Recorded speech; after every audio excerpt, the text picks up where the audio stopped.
말씀을 통해서요, 사무엘하 1장부터 10장의 내용을 잠깐 살폈습니다.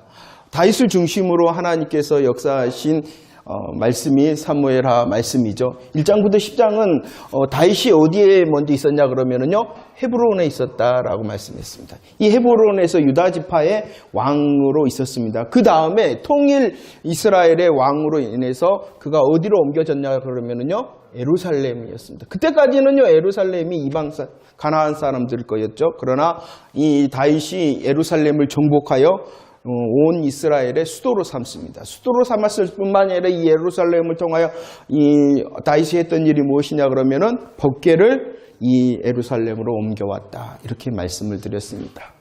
오늘 사무엘하 두 번째 말씀은요, 11장부터 24장의 내용을 가지고 함께 은혜를 잠시 나누고자 합니다. 이 내용을 한마디로 하면은요, 다윗의 범죄입니다. 다윗의 범죄와 그리고 하나님께서 그를 징벌하신 내용이 바로 사무엘하 11장부터 24장의 내용입니다. 우리들이 신앙생활을 좀 했다 그러면은요, 다윗의 범죄가 있다면은 크게 두 가지로 나눌 수가 있는데요. 무엇이 어떠한 죄입니까? 크게 두 가지로 한다 그러면은요, 밧세바와 함께 일어났던 사건입니다. 이 밧세바의 사건과 이제 사무엘하 마지막 장인 24장에 있는 다윗이 이스라엘의 인구 조사를 하게 되어졌다는 것입니다. 이 내용을 중심으로 해서 하나님께서 정말 은혜를 주셨는데 다윗의 범죄함과 그 범죄함으로 인한 하나님께서 어떻게 그를 징벌하셨는가를 잠시 살펴보고자 합니다. 자, 교재 사무엘하 11장 3절과 5절 말씀, 3절과 5절 말씀 함께 읽어보도록 하겠습니다. 시작. 다윗이 사람을 보내 그 여인을 알아보게 하였더니 그가 아뢰되 그는 엘리암의 딸이요 햇사람 우리아의 아내 밧세바가 아니니까 하니 그 여인이 임신함에 사람들을 보내 다윗에게 말하여 이르되 내가 임신하였다 하니라. 어떠한 일이 일어나 버렸습니까? 밧세바. 이 밧세바를 소개를 하고 있죠. 특별히 그를 누구의 아내라고요? 우리아의 아내였다라고 말씀하고 있습니다. 성경을 보면 이 밧세바의 뜻이 여러 가지가 있는데 이 뜻 중에 하나 중에가 재밌는 뜻이 있어요. 그것이 뭐냐 그러면 이 밧세바라는 이름 자체가 목욕하는 여인이다. 그냥 넘어가세요. 그러니까 자기 할 일을 한 거예요. 자기 할 일을 한 거예요. 물론 다른 뜻도 있어요. 아무튼 이 목욕을 합니다. 누가 봤습니까? 다윗이 봤습니다. 그러나 이 밧세바는 누구였다고요? 우리아의 아내였어요. 하지만 간음을 하였죠. 간음. 이 사건을 성경에서 보면은요, 한 번으로 기록되어져 있는데 많은 해석자들은 한 번이 아니었다, 이렇게 말합니다. 아무튼 나쁜 일을 했습니다. 이 나쁜 일로 인하여 오늘 말씀해 보니까 밧세바가 어떻게 됐습니까? 임신을 합니다. 이 임신함을 통하여 자기의 죄를 덮기 위하여 누구를 불러들입니까? 우리아를 불러듭니다. 전쟁 중이었습니다. 그런데 너무나도 충직을 했죠. 실패를 합니다. 그래서 이 다윗이 어떻게 했냐 그러면 우리아에게 편지를 가지고 가라, 요압 장군에게 가라 그럽니다. 그 편지의 내용이 무엇입니까? 자기를 죽이라는 편지를 친히 우리아에게 가져가도록 다윗이 시킵니다. 참 나쁜 사람인 것 같아요. 왜 그랬냐 그러면은요, 자기의 죄를 덮으려고 그랬던. 자, 볼까요? 그래서 사무엘하 11장 15절과 17절 읽어보도록 하겠습니다. 시작. 그 편지에 써서 이르기를 너희가 우리아를 맹렬한 싸움에 앞세워 두고 너희는 뒤로 물러가서 그로 맞아 죽게 하라 하였더라. 그 성 사람이 나와서 요압과 더불어 싸울 때에 다윗의 부하 중 몇 사람이 엎드러지고 햇사람 우리아도 죽었다라고 말합니다. 전쟁을 하는데 요압 장군에게 진두지휘하면서 누구를 죽이라고요? 우리아를 죽여라라는 것입니다. 일부러 적진에게 깊숙이 들어가서 그걸 딱 빼버리라는 거예요. 누가 죽어야 되니까. 그래서 살인뿐만이 아니라 다윗은 어떻게 합니까? 살인이라는 죄도 져요. 그런데 이렇게 간음과 살인의 죄를 저지른 다윗이 누구냐는 것입니다. 간음과 살인죄를 지은 다윗이 누구냐? 하나님께서는 이 범죄 전에 그에게 은혜를 주시며 약속한 것이 있었습니다. 그것이 무엇이었냐 그러면요, 요약적으로 사무엘하 7장 11절과 15절 한번 읽어볼까요? 시작. 여호와가 너를 위하여 집을 짓고 내가 내 앞에 물러나게 한 사울에게 내 은총을 빼앗는 것처럼 그에게 빼앗지 않겠다라고 말합니다. 하나님께서는요, 이 사무엘은 굉장히 중요한 장입니다. 여러분들 성경에서 보면은 굉장히 중요한 장이 많은데 사무엘하 7장 말씀은요, 메시아 언약이에요. 누구를 향한 메시아, 누구에게 약속한 메시아 언약입니까? 다윗에게. 창세기 12장에서는요, 아브라함에게 하신 메시아 언약이고요. 사무엘하 7장은 누구에게 하신 메시아 언약이라고요? 다윗에게 하신 이 메시아 언약을 다시 이제 나중에 이제 계속 할 거니까요. 이 메시아 언약을 한마디로 말하면요, 구원의 언약인 것입니다. 구원하겠다는 것이에요. 너의 나라를 세우고 너에게 왕위를 주는데 그 나라와 왕위가 영원하고 견고할 것이다 라고 말씀을 합니다. 그러면은 나라와 왕위를 받으시는 분이 뭐예요? 누구예요? 나라와 왕위를 받으시는 분. 그러니까 그분이 누구예요? 실체. 예수님이잖아요. 예수님께서 하나님의 나라를 이루시고 예수님께서 다윗의 보좌의 왕위를 받으셔서 영원하고 견고하게 하실 것이다라는 어떠한 약속이라고요? 구원의 언약. 이것을 다른 말로 한다 그러면은요, 메시아 언약은 구원의 언약일 뿐만이 아니라 은혜의 언약이라는 것입니다. 은혜의 언약. 하나님께서요, 이 다윗에게 사무엘하 7장을 통하여 메시아 언약을 했어요. 구원의 언약을 해주십니다. 은혜의 언약을 해주신다는 것이에요. 그러면 왜 이렇게 놀라운 언약을 하신 하나님께서 다윗이 범죄할 때에, 어떠한 범죄요? 간음과 살인을 할 때에 막아주지 않으셨냐는 것이에요. 하나님께서는요, 사무엘 7장에서 이미 구원과 은혜의 약속을 해주셨어요. 그런데 범죄는요, 이제 11장 이하부터 나오잖아요. 왜 하나님께서 막지 않으셨을까요? 이런 놀라운 은혜를 주신 다윗이 범죄하려고 그럴 때, 이놈아, 뗐지? 그러면 안 돼. 그랬으면 좋을 건데, 하나님께서 이 범죄를 허용하셨다는 것이에요. 왜 그러셨을까? 자, 다윗을 다시 한번 살펴보자. 다윗은 어떠한 사람이었냐 그러면은요, 저희들이 계속 살펴보았습니다. 다윗은요, 예선된 사람. 예선이 무엇입니까? 이미 준비된 사람이었다는 것입니다. 창세기 49장부터 하나님께서 준비하신 사람이 누구냐 그러면은요, 다윗이었다. 그리고 실질적으로 누구를 통하여 룻기에서 우리들은 보았잖아요. 룻기를 통하여서도 예선된 자가 누구였다는 것을 보았습니까? 다윗이었다는 것입니다. 다윗이 이렇게 예선되어졌을 뿐만이 아니라 어떻게 했습니까? 하나님 앞에 서니까 하나님께서 그를 향하여 말씀했어요. 야, 내 마음에 합하다라고 말했어요. 마음에 합한 자가 누구라는 것입니까? 다윗이라. 그러면서 하나님께서 말씀했어요. 야, 저 일을 통하여, 다윗을 통하여 내 뜻을 이루겠다. 이렇게 말씀을 했다는 것입니다. 얼마나 놀라운 약속을 받은 사람입니까? 그리고 그에게 하나님께서 사무엘을 통하여 기름 부어주게 하고 무엇으로 충만케 하셨어요? 성령으로 충만케 하셨어요. 그리고 마음에 합한 사람, 하나님의 뜻을 이루는 사람 다윗, 기름 부음을 받았습니다. 성령 충만합니다. 그러므로 그가 이스라엘의 어떤 사람이 되었냐 그러면은요, 대표자가 되었잖아요. 그래서 블레셋의 대표자인 누구를 이깁니까? 골리앗을 이깁니다. 어떻게 이깁니까? 이마에 돌을 바꿔갖고 어떻게 해요? 머리를 베어버리잖아요. 이것이 뭐예요? 창세기 3장 15절에 말했던 여자의 후손을 통하여 머리의 후손을 상하게 한다라는 놀라운 이스라엘의 또 하나님의 구원의 역사의 대표자의 역할을 누가 하냐 그러면은요, 다윗이 했다는 것입니다. 그럴 뿐만 아니라 하나님의 땅인 예루살렘이 누구를 통하여? 다윗을 통하여 정복이 되었습니다. 그 예루살렘이 다윗을 통하여 정복되어졌을 뿐만 아니라 예루살렘에 무엇이 안치됐다고요? 법궤가 안치되었다니. 이런 놀라운 사람이 누구라는 거예요? 다윗이라는. 그럼 왜 하나님께서 막아주시지 않았냐는. 그러할지라도 뭐가 필요하다는 거예요? 은혜가 필요하다는 거예요. 성경에서 말하는 수많은 완벽한 사람이라 할지라도 특히 노아를 향해서는 말하면 그는 당대 의인이었다. 완전한 자였다. 그러나 그도 역시 뭐가 필요해? 은혜가 필요하다는 것입니다. 그가 아무리 이렇게 멋쟁이를 하더라도 그의 삶 가운데는 가늠과 살인이 엄격하게 있다라는 것을 오히려 하나님께서 드러내 보이셨어요. 역시 그도 뭐가 필요한 사람? 은혜가 필요한 사람, 구원의 언약이 필요한 사람, 메시아 언약이 필요한 사람, 곧 누가 필요하다? 예수 그리스도가 필요한 사람이 다윗이라는 것입니다. 왜 하나님께서 이렇게 다윗의 범죄를 기록하시고 다윗의 범죄를 막아주시지 않았느냐? 아무리 그가 이렇게 멋진 사람이라 할지라도 그도 여전히 은혜가 필요한 한 사람일 뿐이다.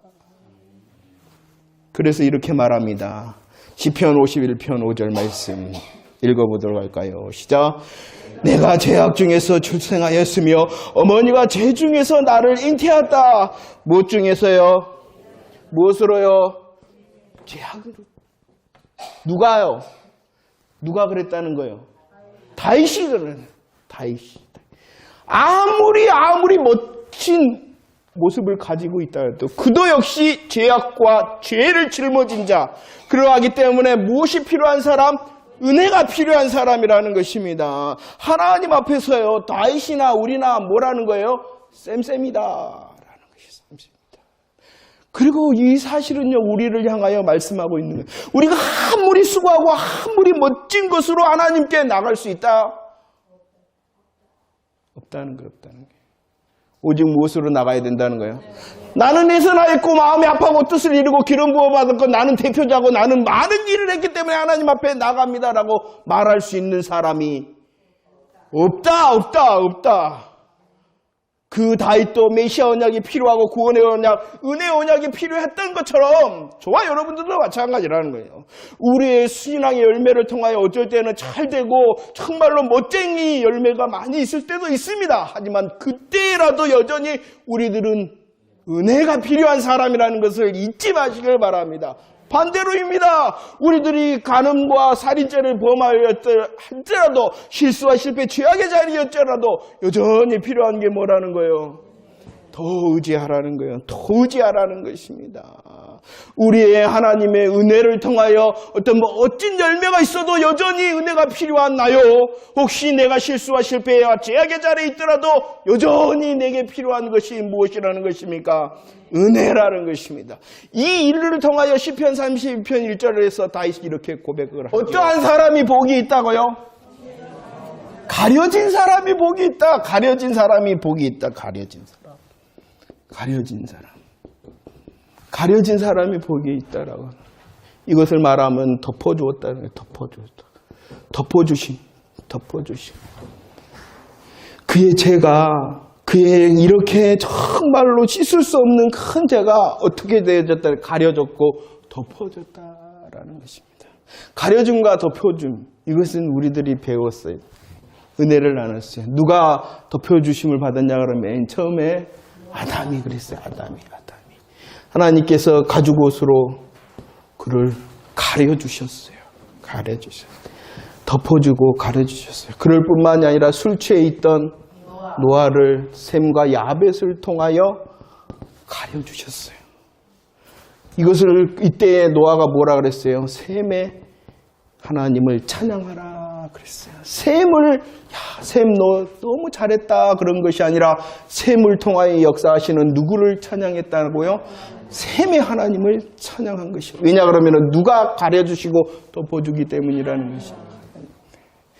다윗은 간음과 살인죄로 인해서 치욕스럽게 서 있었어요. 그때에 하나님께서 그를 어떻게 해주셨다는 거예요? 가려주고 덮어주셨다. 이것을 아는 것이 무엇이다라고요? 복이다. 복을 누리고 계십니까?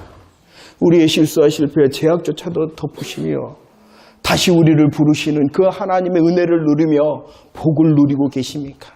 다른 게 아니라는 거죠. 우리들이 사모함으로 이렇게 나올 수 있었던 이유가 바로 이 덮여줌과 가려줌 때문에 이 시간에 저와 여러분들이 주의 이름 앞에 와 있는 것입니다. 이 은혜를 계속해서 누리기를 원합니다. 혹시 멋진 열매가 있더라도 여전히 나는 은혜가 필요한 사람. 실수와 실패와 죄악 가운데 있더라도 내가 더 은혜가 필요한 사람. 이런 놀라운 덮어줌의 은혜를요, 로마서에서는 이렇게 말씀하고 있습니다. 한번 읽어볼까요? 시작. 율법이 들어온 것은 범죄를 더하게. 그러나 다윗 왕 전에 누가 있었습니까? 다윗 왕 전에 누가 있었어요? 사울왕이 있었어요. 사단이 이 사울왕처럼 다윗도 쓰러뜨리려고 그랬다는 것이요. 그를 위하여 이렇게 달려들여 노략질을 했다는 것입니다. 그를 패하려고 했다는. 그러나 하나님께서는 그를 패하지 아니했습니다. 다시 일어설 수 있도록 하셨습니다. 왜냐 그러면은요, 은혜 때문이었고 사무엘하 7장에서 그에게 약속하고 맹세한 메시아 은혜 때문이었다는 것입니다. 예수 그리스도를 붙들고 계신가요? 예수 그리스도 안에 계신가요?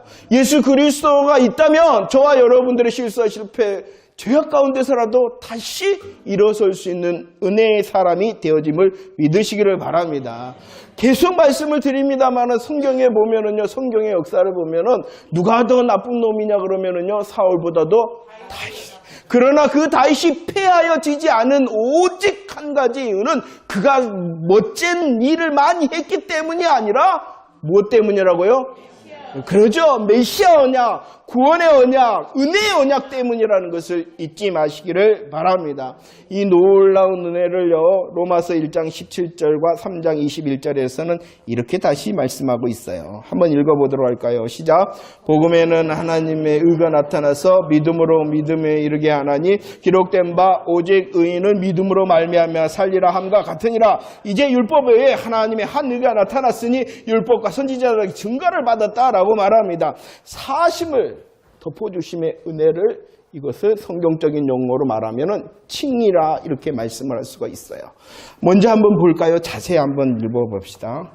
로마서 1장 17절에 하나님의 의가 어떻게 되어졌다라고 말합니까? 하나님의 의가 나타났다라고 말합니다. 하나님의 의가 나타났다. 그런데 로마서 3장 21절 말씀해 보면은 다시 말해요. 하나님의 한 의가 나타났는데 그 앞에 뭐라 그랬어요? 율법 외에 하나님의 한 의가 나타났다. 이 말이 뭔지를 잘 알아야 돼요. 율법 외에 하나님의 한 의가 나타났다. 하나님의 나타난 의라는 것은 뭐냐 그러면은요, 믿음으로 말미암아 살리라 했던 이신칭이 칭의적인 복을 말하는 것이에요. 하나님의 의가 나타났다. 그런데 오늘 3장에서는 뭐라 그랬냐 그러면은 율법 외에라고 나타난 것이 뭐냐 그러면은 믿음을 통하여 의롭게 되어진다는 거예요. 그런데 우리들이 알아야 돼. 율법도 무엇이다라는 것을 알아야 되냐 그러면 하나님의 의다라는 것이. 성경에 나타난 하나님의 의는요, 율법도 하나님의 의인 것입니다. 이해가 되십니까? 그래서 성경은 말합니다. 율법을 지키면 뭐한다? 지키면 살리라 이렇게 말했어요. 율법을 지키면 뭐 한다고요? 율법을 지키면 뭐 한다고요? 율법도 뭐라고요? 하나님의 의다. 율법이 뭐라고요? 하나님의 의입니다. 그렇기 때문에 율법을 지키면 어떻게 된다고요? 살리라라고 말합니다. 잘 이해하셔요. 그런데 문제가 뭐냐 그러면 율법을 지킬 수 있는 사람이 없다라는 거예요. 율법을 지킬 때는 어떻게 지켜야 된다고요? 전부를 지켜야 돼요. 전부. 율법의 전부를 지켜야 돼요. 율법의 전부를 어떻게 지켜야 돼요? 그래요. 계속 끝까지 지켜야 돼요. 전부를 끝까지 계속 지킬 수 있는 사람이 없다. 그래서 지키면 살리라는 이것이 효력이 없다. 그래서 율법으로서는 의롭다 하심을 받을 사람이 없다. 이 말씀 자체가 잘못된 것이 아니라 그 말씀을 누릴 수 있는 우리 인간의 힘이 없다라는 것입니다. 만약에 율법을 지키는 사람이 있으면 뭐 할 수 있어요? 그도 구원을 받을 수가 있어요. 그런데 그렇게 할 수 있는 사람이 없어요. 그래서 율법으로서는 의롭다함을 받을 수 없다라는 것이에요. 잘 보세요. 율법을요, 다른 말로 구약이에요, 구약. 구약을 지켜서 복을 받을 생각을 하덜덜덜 말아야 되는데 왜 그러는지 모르겠어요. 신명기도 보면은 복의장보다도요, 그 복의장에 나온 복보다도 지키면 복 받는다. 아멘, 아멘해. 얼마나 애탄지 몰라. 지킬 수 있어요? 없어요. 지켜서 받을 수 있어요? 없는데 왜 아멘을 하지? 참 하나님의 말씀을, 하나님의 마음과 뜻을 모르니까 그래. 그 왜 지키라 그랬을까요? 너 못 지키지? 지키라 했는데 못 지키지? 그러니까 또 다른 의가 필요한 것 알겠지? 이런 거예요. 구약 성경은 그래서 기록되어져 있는 거예요. 하나님께서 주신 그 율법은요, 하나님의 마음이에요, 뜻이에요. 오늘 말씀에 보면은 뭐라고요? 하나님의 의예요, 의. 하나님의 의인 거예요. 그런데 그 의를 누릴 수 있어요, 없어요? 없어요. 그래서 하나님께서 또 다른 율법의 한 의, 무엇을 통하여 그걸 누리라고요? 믿음을 통하여 누리라라고 말씀하시고 있는 거예요. 그런데 자꾸 보면서 내가 지켜갖고 뭐 해갖고 받아야지? 그럴 수 있어요, 없어요? 없어요. 그래서 그 장에 보면은 지키면 복 받는다 보다도 지키지 않으면 저주다라는 것이 3배가 더 많은 거예요. 3배, 4배가. 그것은 말도 안 해. 뒤에 있는 것은 말도 안 해. 그러면 지켜라. 지키면 줄게. 근데 지키지 않으면 저주. 그러면 우리의 형편은 복을 받을 만해요? 아니면 저주예요? 근데 그렇게 무서운 말씀을 하면서도 아멘, 나 한번 해볼랍니다. 다 넘어진 거예요. 다 넘어진 거예요. 그러니까 힘드는 거예요, 신앙생활이. 안 되는 걸 하려고 그러니까 힘들지, 거꾸로. 무엇을 먼저 다시 나가라는 거예요? 믿음의 의를 향해서. 메시아 언약을 향하고 구원의 언약을 향하고 은혜의 언약을 향해서 이렇게 가라고 주신 거예요, 구약은. 자, 봅시다.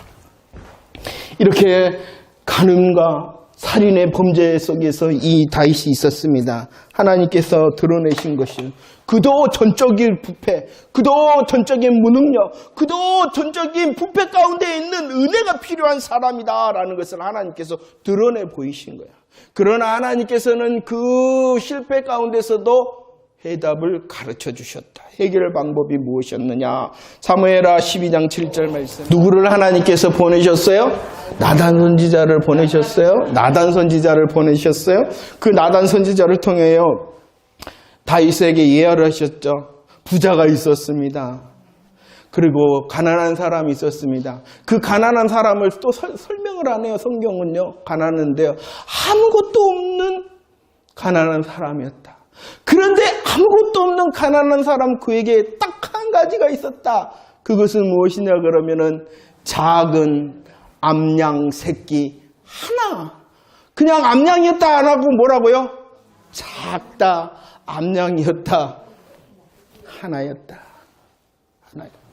아무것도 없어서. 그런데 이 부자가요, 참 좋은 것 같아. 손님이 왔어요. 행인이었다 그럽니다. 아는 사람이었는지 모르는 사람이었는지는 모르겠으나 행인을 위하여 대접하는 마음은 있네요. 그런데 누구 걸로 대접해 불어요? 이 소식, 이 말을 들으니까 다윗이 성경에 보니까 뭐 했다 그러냐면 분노했다. 노를 발휘했다. 그리고 말합니다. 하나님의 살아계심으로. 누구로? 하나님을 들먹이면서 말을 합니다. 당장 쳐 죽인다. 그러자 오늘 말씀에 뭐라 그랬어요? 당신이 그 사람이다. 하나님은요, 너 다윗을 너무나도 사랑하실 것 같아요. 그 이하의 말씀에 보면은요, 너 필요한 거 있었으면 내가 알아서 더 줬을 것이다. 이래요. 참 나한테도 그래 주시지 하나님이 진짜. 아무튼 그랬단 말이에요. 그만큼 다윗을 향하여 사랑을 베푸시고 은혜를 베푸셨어요. 그런데 범죄했다는 것이. 그런데 범죄해요. 당신이 그 사람이다 그럴 때 다윗이 어떻게 합니까? 13절. 뭐라 그럽니까? 하나님을 향하여 내가 죄를 범죄했습니다 라고 고개를 팍 숙이자 놀라운 일이 있어요. 나단이 말합니다. 뭐라고요? 죄를 사해 졌습니다. 당신은 죽지. 왜 이 말을 했냐 그러면은 죄의 싹은 뭐예요? 죄의 싹은 죽어야 되잖아요. 죄의 싹은 뭐라고요? 죽어야 되잖아요. 그런데 죄를 범한 그 다윗이 어쩐다고요? 죽지 않는데요. 이상하지 않나요?